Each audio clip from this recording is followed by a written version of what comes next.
नमः शिवाय। ओम नमो भगवते वासुदेवाय। आमलकी एकादशी की आप सभी को हार्दिक शुभकामनाएं। आज हम आमलकी एकादशी पर आमलकी एकादशी व्रत कथा का श्रवण करेंगे। आमलकी एकादशी का व्रत 10 मार्च सोमवार को रखा जाएगा। इस दिन सर्वार्थ सिद्धि योग में व्रत और भगवान विष्णु की पूजा होगी। पूजा के समय आपको भगवान विष्णु को पंचामृत, तुलसी के पत्ते, पीले फूल, फल, हल्दी, चंदन, माला, धूप, दीप आदि अर्पित करते हुए पूजन करना चाहिए। इस व्रत में भगवान विष्णु को आंवले का फल अर्पित करते हैं। फिर आपको आमलकी एकादशी की व्रत कथा पढ़नी या सुननी चाहिए। इससे व्यक्ति को 1000 गायों का दान करने के बराबर पुण्य मिलता है। इस व्रत में भगवान विष्णु को आंवले का फल अर्पित करते हैं, आंवले के पेड़ की पूजा करते हैं। आमलकी एकादशी का व्रत फाल्गुन शुक्ल एकादशी तिथि को होता है। काशी के ज्योतिषाचार्य चक्रपाणि भट्ट से जानते हैं आमलकी एकादशी की व्रत कथा, मुहूर्त और पारण का समय। अब हम आमलकी एकादशी व्रत कथा का श्रवण करेंगे। एक समय की बात है जब महर्षि वशिष्ठ के पास राजा मानधाता पहुंचे और उन्होंने जगत कल्याण के लिए एक कथा सुनाने को कहा। तब महर्षि वशिष्ठ ने राजा मानधाता को आमलकी एकादशी की व्रत कथा सुनाते हैं, जो सभी पापों को मिटाकर मनुष्य को 1000 गायों के दान का पुण्य प्रदान करता है। तो चलिए हम कथा शुरू करते हैं। पौराणिक कथा के अनुसार एक राजा चैत्ररथ थे जो पुण्यात्मा और धर्म के कार्यों में पूरा सहयोग करते थे। वे वैदिश नगर के राजा थे। वे भगवान विष्णु की पूजा करते थे। उनकी प्रजा भी श्री हरि विष्णु की पूजा करती थी।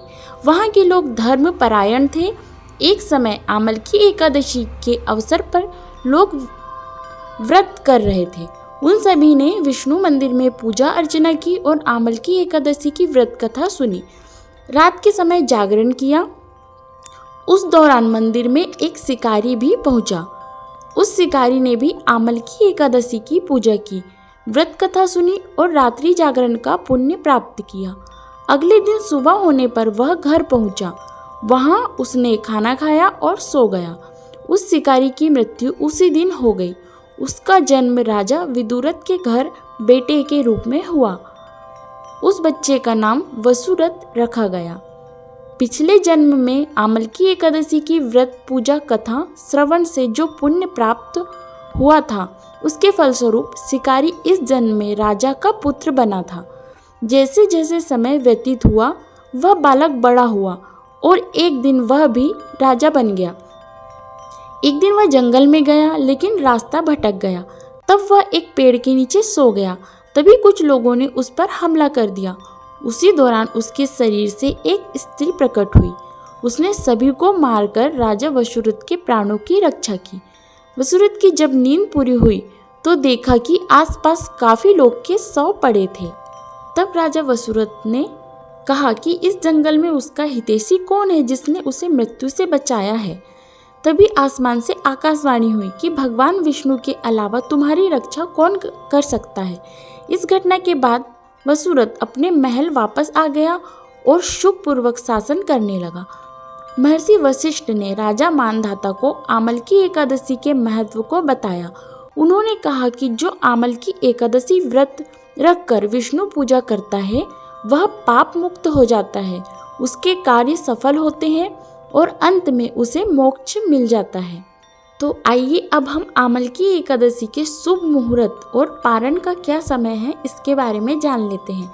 फाल्गुन शुक्ल एकादशी तिथि की शुरुआत 9 मार्च सुबह 7:45 से फाल्गुन शुक्ल एकादशी तिथि की समाप्ति 10 मार्च सुबह 7:44 पर होगी। पर सर्वार्थ सिद्धि योग 10 मार्च सुबह 6:36 से देर रात 12:51 तक रहेगा।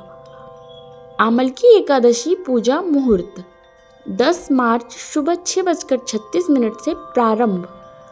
आमलकी एकादशी व्रत पारण समय 11 मार्च सुबह 6:35 से 8:13 तक के बीच।